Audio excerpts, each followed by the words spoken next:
Hello friends, welcome to target and goal. तो friends, हम पेट का 2022 में जो एग्ज़ाम हुआ था उसका 15 जो अक्टूबर को एग्ज़ाम हुआ है उसके पहले शिफ्ट का यहाँ पर हल देखेंगे। देखिए, जो 2022 में जो पेपर हुआ था ये 2 दिन हुआ था और प्रत्येक दिन 2 शिफ्ट पेपर हुआ था। तो एक 15 अक्टूबर को पेपर हुआ था और दूसरे दिन पेपर हुआ था 16 अक्टूबर को। तो 15 को 2 पेपर हुए थे, उसमें से ये पहले शिफ्ट का पेपर है।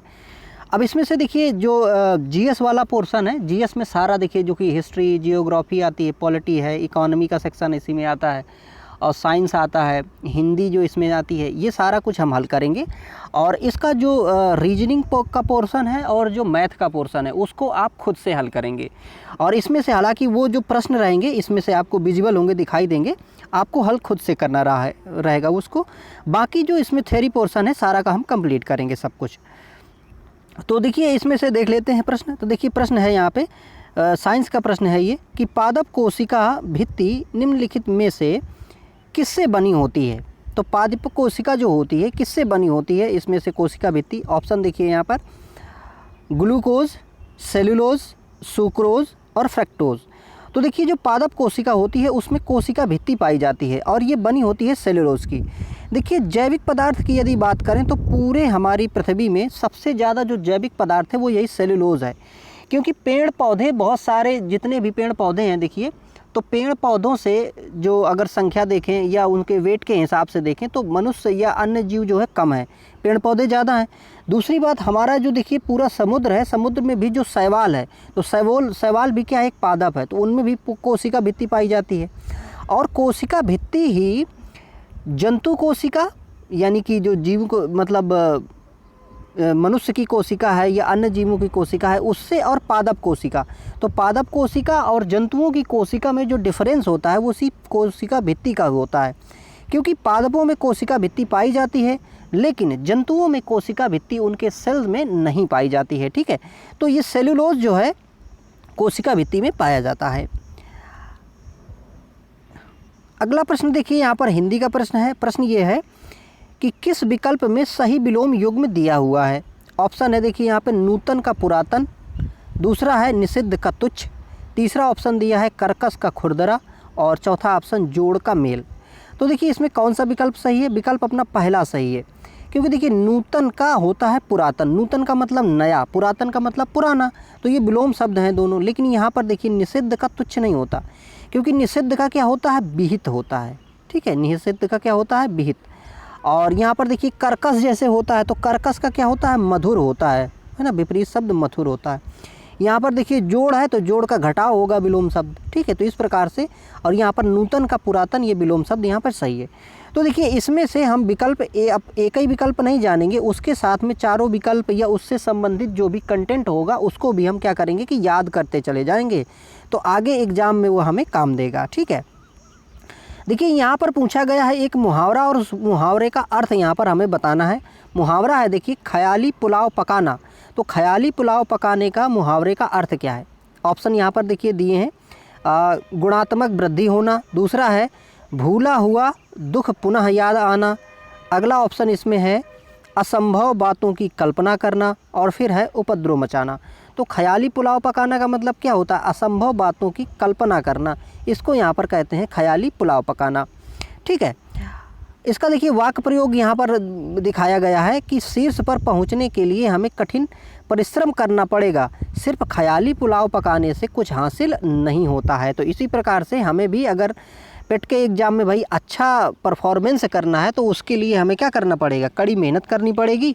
और उसके लिए हमें PYQ भी पढ़ना पड़ेगा, प्लस में भाई बुक भी पढ़नी पड़ेगी। और आगे जब एग्ज़ाम का टाइम होगा तो हम इसमें प्रैक्टिस सेट भी करेंगे, वो भी हमें करना होगा। ठीक है, तब हम अच्छे नंबर जो है लाएंगे। अगला देखिए यहाँ पर प्रश्न है महर्षि शब्द का संधि विच्छेद बताइए। तो महर्षि जो शब्द है इसका हमें संधि विच्छेद बताना है। ऑप्शन यहाँ पर देखिए दिया है, पहले ऑप्शन में दिया है माधन अहर्षि, दूसरा ऑप्शन है महधन ऋषि, तीसरा महिधन ऋषि, चौथा ऑप्शन दिया है महाधन ऋषि।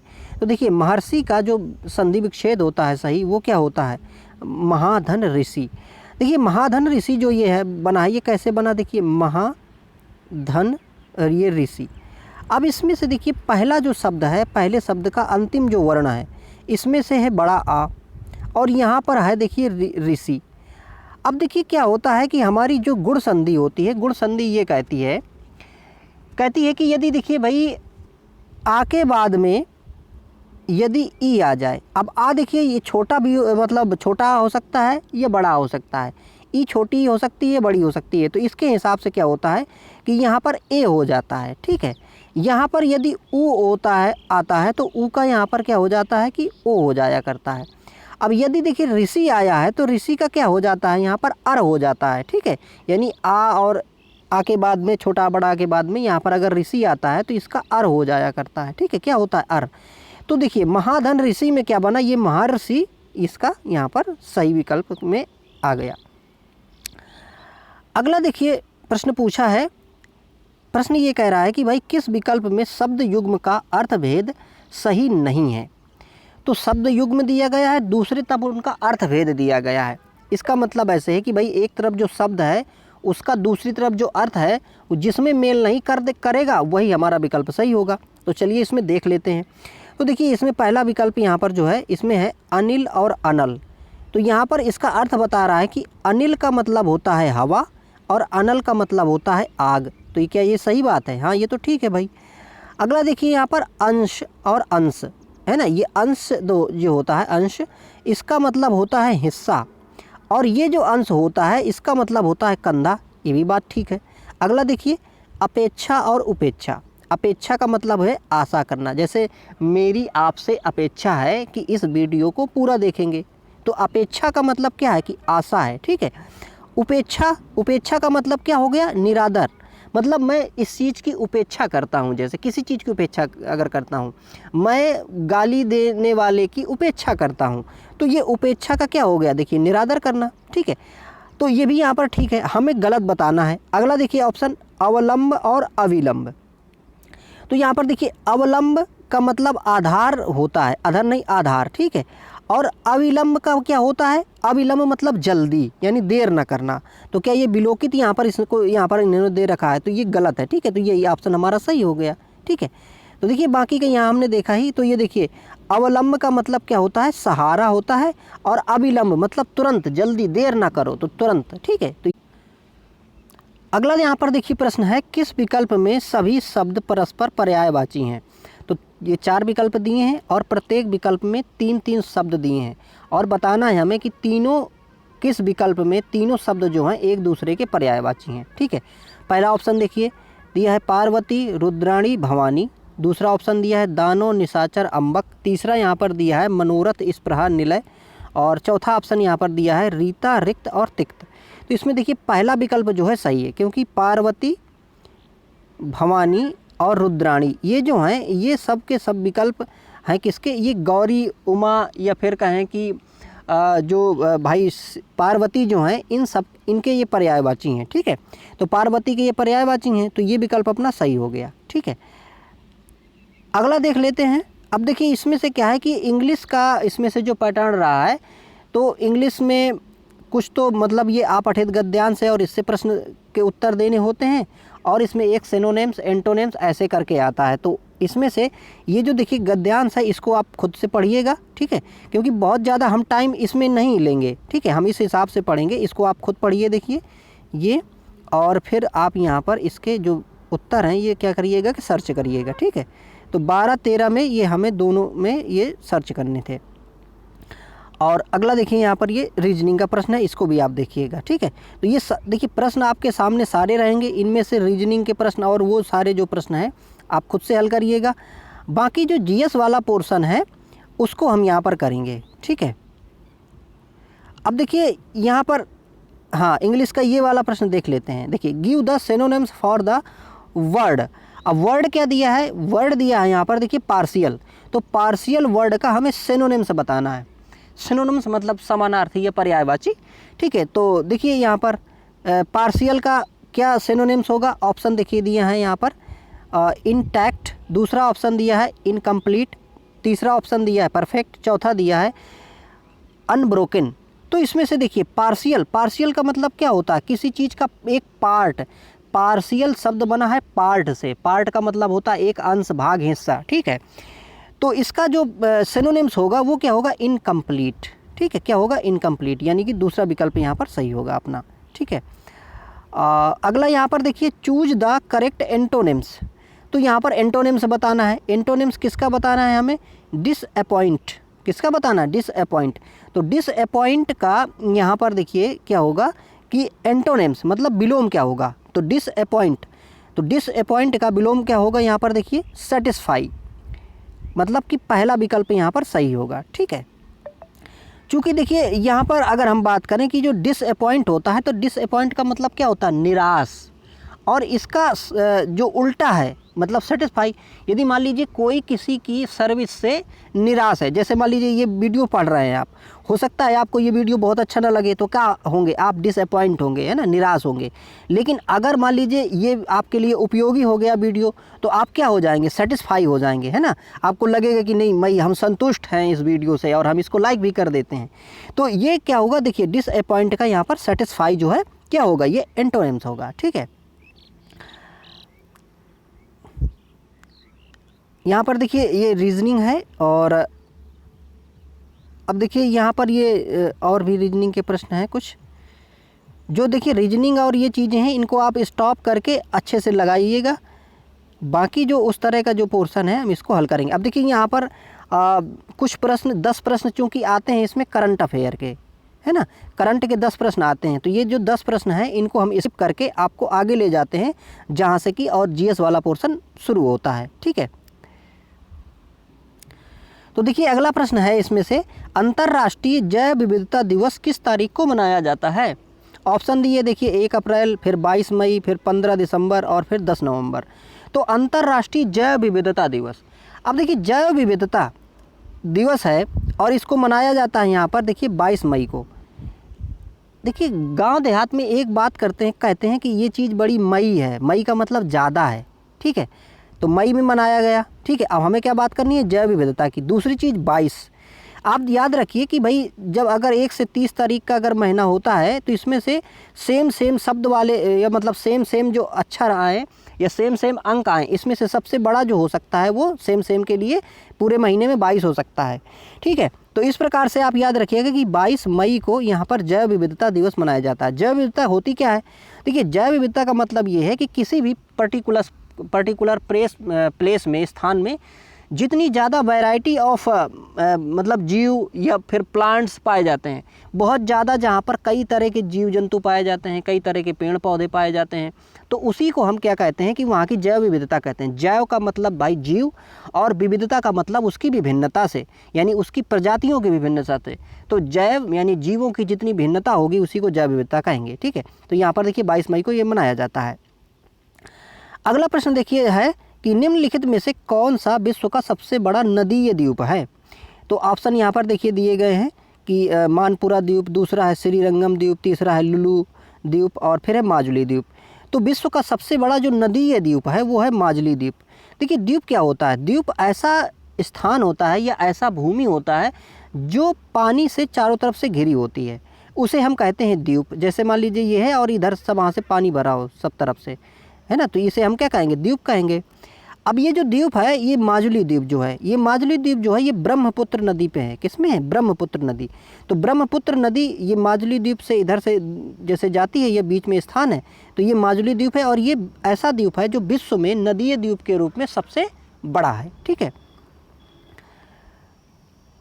अगला प्रश्न देखिए है, निम्नलिखित में से हंगरी की राष्ट्रीय मुद्रा क्या है। तो हंगरी देखिए एक देश है और इसकी मुद्रा हमें बतानी है। ऑप्शन यहाँ पर दिया है देखिए हंगेरियन फोरिंट, दूसरा ऑप्शन है हंगेरियन नायरा, तीसरा है हंगेरियन पाउंड, फिर इनमें से कोई नहीं। तो इसका देखिए पहला ऑप्शन जो है यहाँ पर सही है कि हंगेरियन फोरिंट जो है इसकी क्या है कि यहाँ पर राष्ट्रीय मुद्रा है कहाँ की, हंगरी की। अगला देखिए प्रश्न है, स्वतंत्रता के बाद भाषा के आधार पर बने भारत के पहले राज्य का नाम बताइए।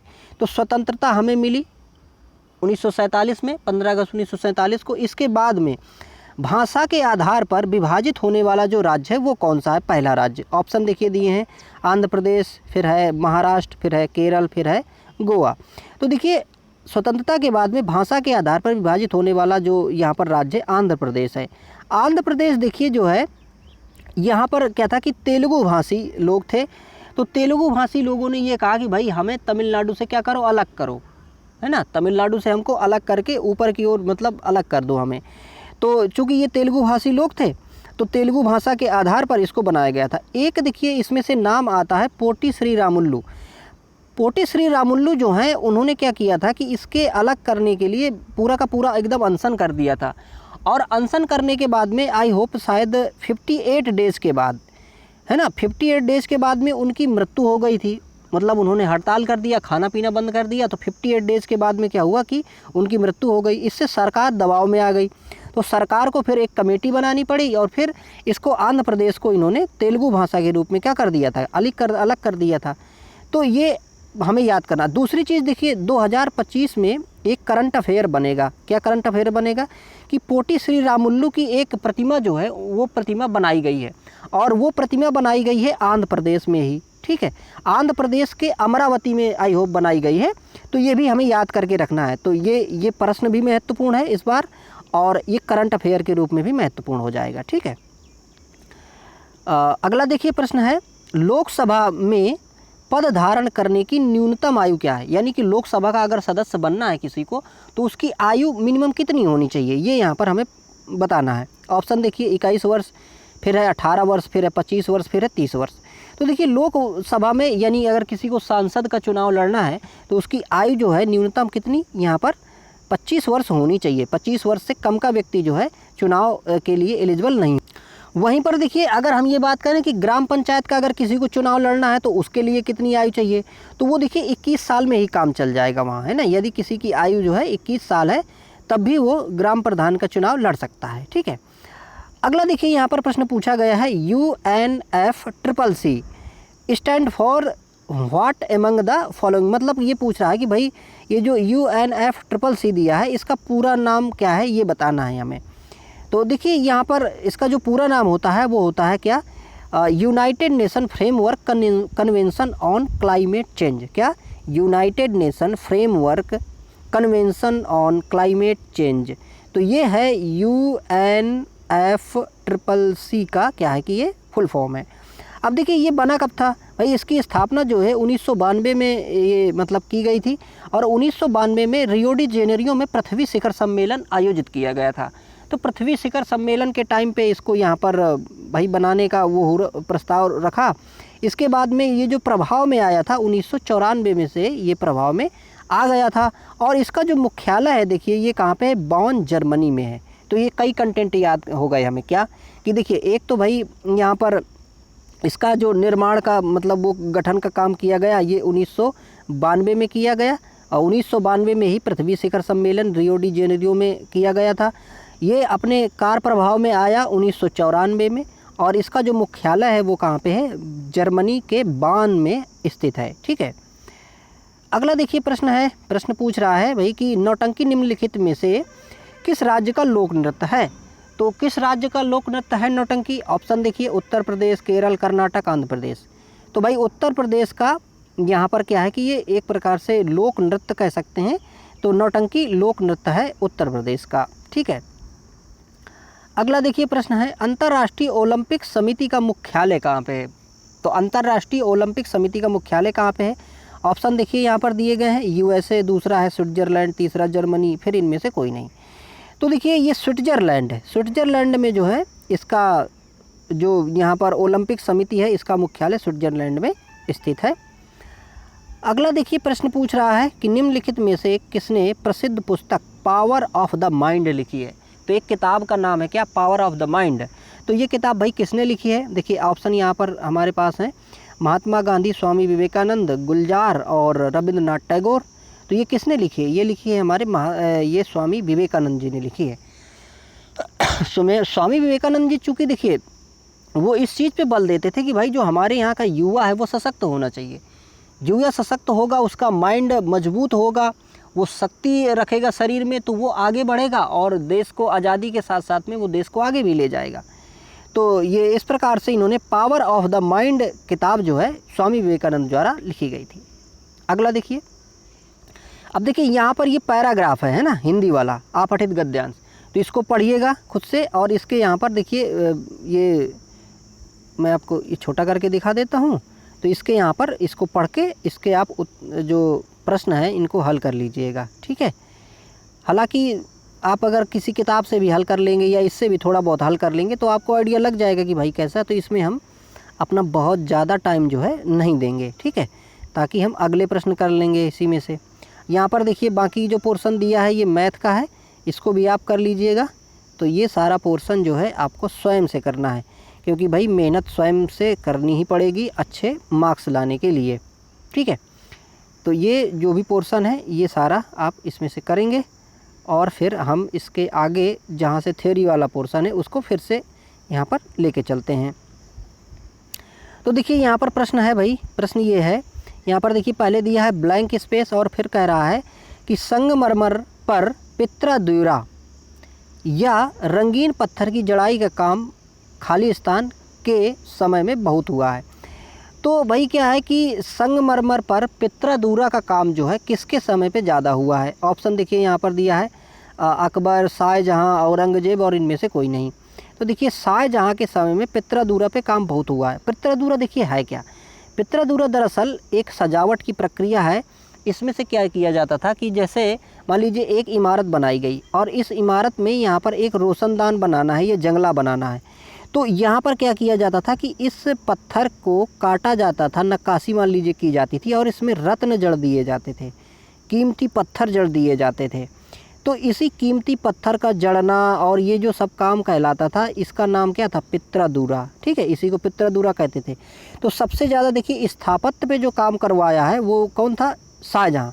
शाहजहाँ ने भाई इतनी बड़ी बड़ी इमारतें बनवाई। आप जानते हैं कि देखिए 7वां अजूबा जो अपना मतलब 7 अजूबों में शामिल अपना तो ताजमहल है, इसको भी इन्होंने बनवाया। तो इस प्रकार से इसने बहुत काम करवाया था। तो पित्रादुरा भी इसके टाइम पे काफ़ी ज़्यादा जो है ये आया था।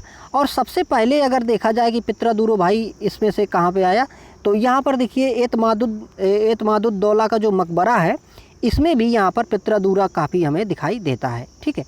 अगला प्रश्न देखिए, प्रश्न है निम्नलिखित में से किस युग में तांबे का पहली बार उपयोग हुआ है। तो तांबे का पहली बार किस युग में प्रयोग हुआ है। ऑप्शन यहाँ पर देखिए दिया गया है मध्यपाषाण युग, दूसरा है ताम्रपाषाण युग, तीसरा है पुरापाषाण और चौथा है नवपाषाण युग। तो देखिए ताम्रपाषाण युग में जो है सबसे पहले तांबे का उपयोग हुआ था। अब ताम्रपाषाण युग जो है ये नवपाषाण युग के बाद में आता है। देखिए हमारा जो इतिहास है पूरा उसको हम कैसे बांटते हैं भाई, पूर्व पाषाण काल, मध्य पाषाण काल, फिर यहाँ पर उसको यहाँ पर हम बांटेंगे नवपाषाण काल। और नवपाषाण काल के बाद में तो पाषाण वाले जितने थे ये सिर्फ इसमें से औजार जो बनाए जाते थे पत्थरों के बनाए जाते थे। आदि मानव पत्थरों के औजार बनाता था, उनसे शिकार करता था। इसके बाद में फिर आगे आया देखिए ताम्रपाषाण युग। तो ताम्रपाषाण का मतलब है कि तांबे के भी औजार यूज करेगा और पाषाण मतलब पत्थर के भी यूज करेगा। तो इस प्रकार से ताम्रपाषाण युग में तांबा और पत्थर दोनों के औजार जो है मनुष्य ने यूज करने शुरू कर दिए थे। और तांबा ही देखिए वो पहली धातु है जिसको सबसे पहले आदि मानव ने क्या किया था, यूज किया था। और अगर हम ये बात करें कि औजार कौन सा, तो देखिए औजार उस समय एक कुल्हाड़ी जो है, कुल्हाड़ी सबसे पहले जो है हैंडेक्स कुल्हाड़ी जो है सबसे पहले उपयोग की गई थी मानव द्वारा। अगला प्रश्न देखिए है निम्नलिखित में से किस स्थान पर प्रथम बौद्ध संगीति का आयोजन किया गया था। ऑप्शन है देखिए कश्मीर, दूसरा है गया, तीसरा राजगीर, चौथा है पाटलिपुत्र। तो देखिए बौद्ध क्या संगीति क्या थी कि जब बुद्ध का मतलब देहांत हो गया, ये कहें कि उन्होंने जब अपना शरीर छोड़ दिया था, तो इसके बाद में क्या है कि उनकी शिक्षाओं को कलेक्ट करने के लिए संगीतियों का मतलब आयोजन किया गया था। तो 4 संगीतियों का आयोजन किया गया था। तो प्रथम जो संगीति थी उसका आयोजन जो है ये राजगीर में किया गया था। और इसका जो टाइम पीरियड था वो देखिए था 483 ईसा पूर्व, ठीक है। 483 ईसा पूर्व में राजगीर या राजगृह में इसका आयोजन किया गया था। और उस समय जो उस समय शासक था, तो उस समय शासक था कौन, अजातशत्रु। अजातशत्रु उस समय शासक था। और इस समिति की अध्यक्षता जो है ये महाकश्यप के द्वारा की गई थी। इसके बाद देखिए बाकी की जो 3 समितियां हुई हैं उनको भी थोड़ा सा हम देख लें।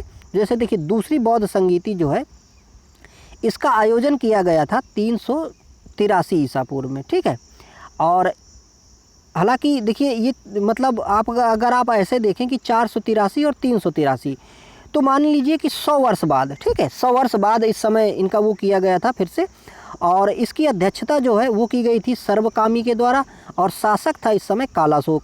फिर तृतीय बौद्ध संगीति जो है देखिए ये की गई थी 251 ईसा पूर्व में की गई थी, और ये पाटलिपुत्र में किया गया था इसका आयोजन, और मोगली पुत्तिस जो हैं इसकी अध्यक्षता किए थे, और अशोक जो है इस शासन काल के इस समय शासक थे।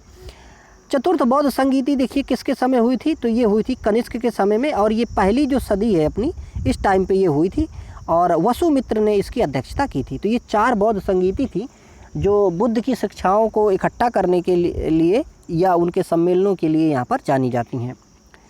अगला प्रश्न देखिए यहाँ पर है, निम्नलिखित में से कौन वह व्यक्ति है जिनका नाम देवानाम प्रिय प्रियदर्शी भी था? तो कौन है? ऑप्शन देखिए, मौर्य सम्राट चंद्रगुप्त, दूसरा है मौर्य सम्राट अशोक, तीसरा है गौतम बुद्ध, और फिर है महावीर। तो देवानाम प्रियदर्शी के नाम से जाना जाता था किसको? अशोक को, ठीक है, अशोक को नाम से जाना जाता था, देवानाम प्रियदर्शी के नाम से इसको पहचाना जाता है। अगला प्रश्न देखिए, जब ईस्ट इंडिया कंपनी की स्थापना हुई तब भारत पर निम्नलिखित में से किसका शासन था? ऑप्शन देखिए यहाँ पर दिए हैं, गुप्त सम्राट, दूसरा है मौर्य सम्राट, तीसरा है मुगल सम्राट, और फिर है सुंगर सम्राट। तो देखिए जब ईस्ट इंडिया कंपनी की स्थापना हुई थी उस समय भारत पर मुगल सम्राट शासन कर रहे थे, और मुगल सम्राटों में से उस समय मुगल सम्राट अकबर जो हैं ये शासन कर रहे थे। मुगल सम्राट अकबर का जो शासनकाल है देखिए वो 1556 से लेके 1605 तक है, और ईस्ट इंडिया कंपनी की जो स्थापना है ये 1600 में हुई थी। तो 1600 में ईस्ट इंडिया कंपनी की स्थापना हुई, और एलिजाबेथ प्रथम, महारानी एलिजाबेथ प्रथम जो हैं उस समय कंपनी को 15 वर्षों के लिए पूर्व के देशों में एक अधिकार दिया था बिजनेस करने के लिए। अगला देखिए ऑप्शन यहाँ पर प्रश्न है, भूदान ग्रामदान आंदोलन निम्नलिखित में से किसके द्वारा शुरू किया गया था? ऑप्शन है देखिए विनोबा भावे, M.K. गांधी, तीसरा है यहाँ पर जयप्रकाश नारायण, चौथा है आचार्य कृपलानी। तो विनोबा भावे ने देखिए भूदान ग्रामदान आंदोलन जो है इन्होंने चालू किया था, और ये बात है देखिए 1951 की, मतलब जब हमारा देश आज़ाद हो गया था तो उस समय क्या था कि खेती जो है, कृषि जो है, भूमि जो है वो कुछ लोगों के पास बहुत ज़्यादा थी, कुछ लोगों के पास नहीं थी, क्योंकि अंग्रेज़ों ने इस तरह की नीतियाँ लागू की थी जिससे कि जैसे कि जमींदारी देखिए, तो जमींदारी में क्या होता था कि जो भूमि का मालिक होता था वो जमींदार होता था, बाकी लोग सिर्फ उसमें खेती करते थे। तो ऐसी स्थिति में क्या हुआ कि भाई जो मालिकाना हक है वो जमींदारों को रह गया, और देश तो आज़ाद हो गया लेकिन भूमि का अधिकार जो है वो कुछ लोगों के हाथों में रह गया। तो इसी चीज़ को हटाने के लिए, कम करने के लिए विनोबा भावे ने ये प्रयास किया था, जिसमें से स्वैच्छिक रूप से वो कहते थे कि भाई आप कुछ भूमि दो और वो भूमि हम उन लोगों को मतलब वितरित करेंगे जिनके पास भूमि नहीं है। तो ये जो कार्यक्रम देखिए शुरू हुआ था, तो ये कार्यक्रम जो चला तो ये तेलंगाना के पोचमपल्ली से यहाँ पर शुरू हुआ था, ठीक है, तो इसका प्लेस भी याद रख सकते हैं। अगला प्रश्न है देखिए कि दांडी नमक यात्रा के दौरान निम्नलिखित में से किस सामाजिक कार्यकर्ता ने गांधी जी को आंदोलनों को केवल पुरुषों तक सीमित न रखने के लिए राजी किया था? ऑप्शन है देखिए यहाँ पर पंडिता रमाबाई, दूसरा है कमला देवी चट्टोपाध्याय, तीसरा है मैडम कामा, और चौथा है इनमें से कोई नहीं।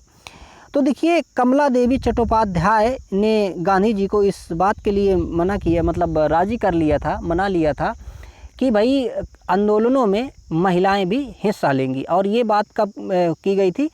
जो दांडी यात्रा हुई थी, यानी नमक के जब विरोध में या नमक कर के विरोध में जब आंदोलन शुरू हुआ था।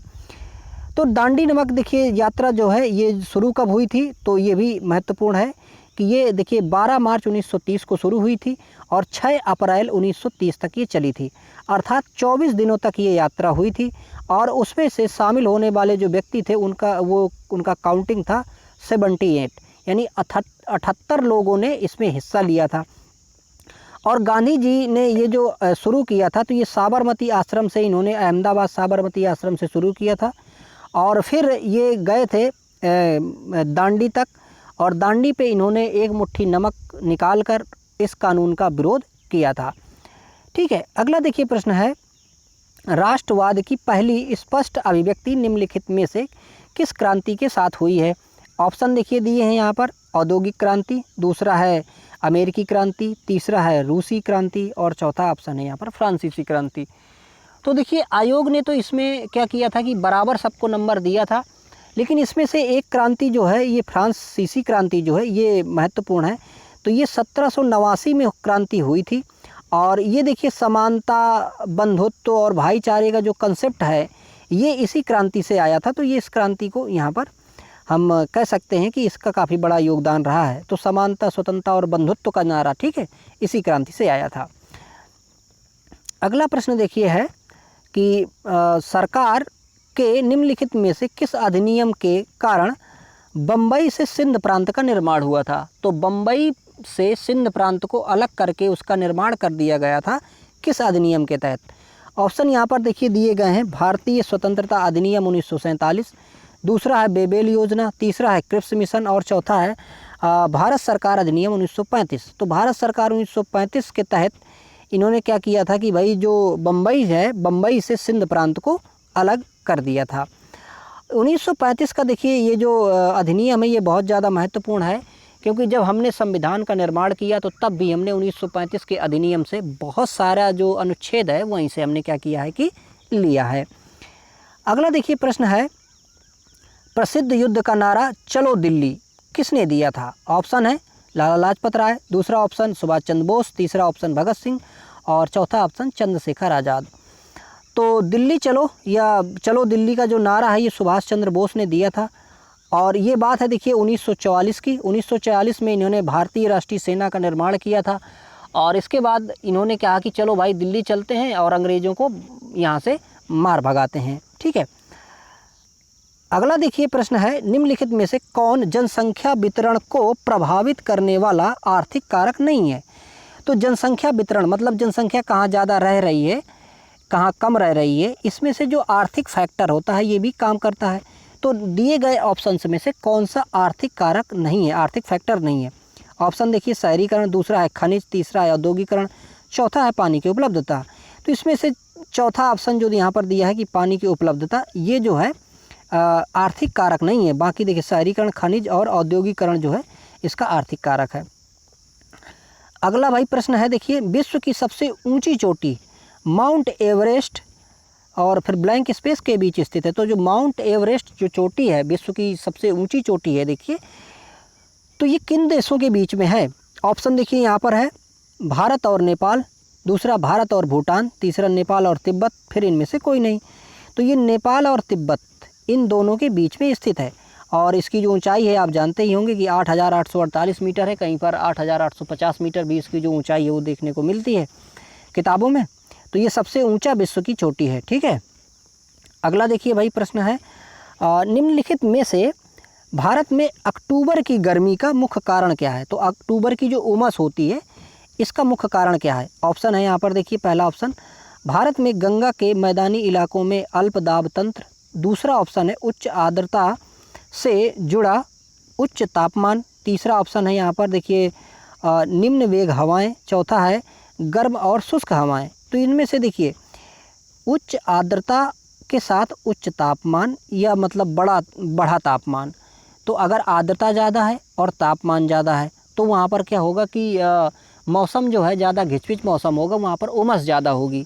तो यही स्थिति हो जाती है हमारे किसमें, अक्टूबर के महीने में भारत में। अगला प्रश्न देखिए, प्रश्न है भारतीय मानक समय ग्रीनविच द टाइम से यानी ग्रीनविच मीन टाइम जो है इससे कितना आगे है।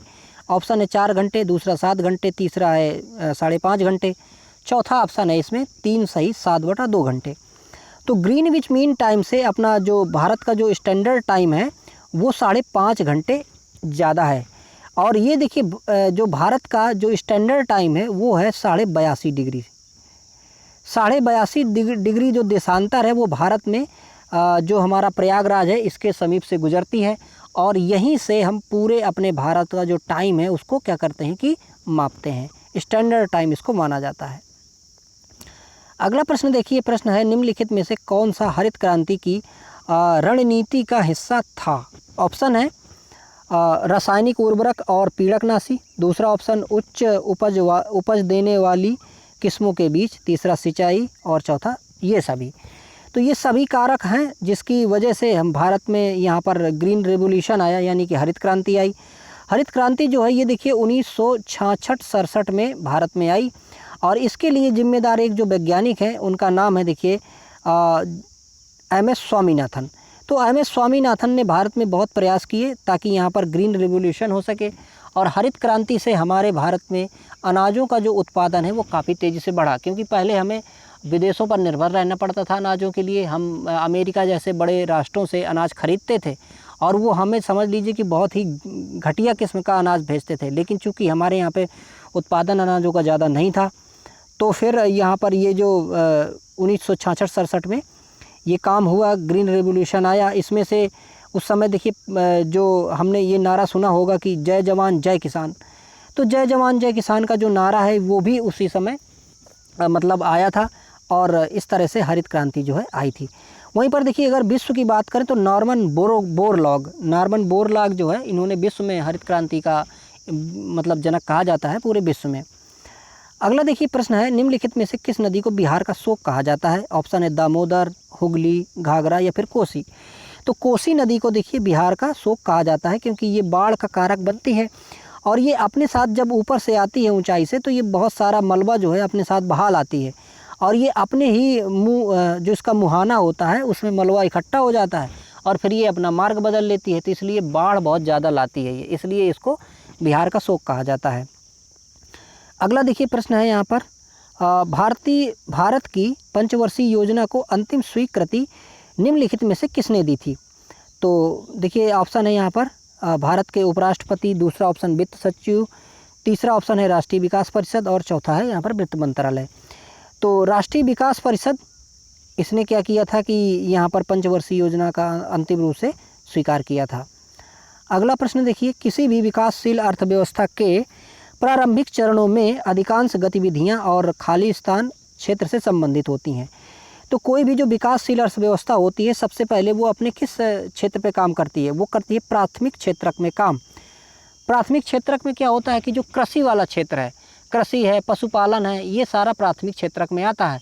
तो कृषि पशुपालन सबसे पहले भाई किसी भी देश में होगा, फिर उससे जो उत्पादन ज़्यादा होगा तो फिर मतलब उद्योग लगेंगे, और फिर जब उद्योग में आदमी सक्षम हो जाएगा तो फिर सर्विस सेक्टर में आएगा। ठीक है, तो ये क्रम होता है विकास का। लेकिन भारत में थोड़ा सा अलग है, क्योंकि भारत में पहले प्राथमिक क्षेत्र विकास में आया है, और फिर यहाँ पर माध्यमिक क्षेत्र आया तो है, लेकिन इससे ज़्यादा जो हमारे यहाँ पर सर्विस सेक्टर है यानी तृतीय क्षेत्रक जो है उसने यहाँ पर ग्रोथ पाई है। अगला प्रश्न देखिए, प्रश्न है निम्नलिखित में से कौन एक वाणिज्यिक बैंक नहीं है? ऑप्शन है देखिए HSBC, दूसरा है स्टेट बैंक ऑफ इंडिया, तीसरा ICICI बैंक, और फिर है सिडबी। तो देखिए जो सिडबी है ये वाणिज्यिक बैंक नहीं है, बाकी ये तीन जो है ऊपर की ये सब वाणिज्यिक बैंक हैं। और ये जो देखिए सिडबी है ये सूक्ष्म और लघु उद्योगों को क्या करती है कि वित्त पोषण करती है उनका।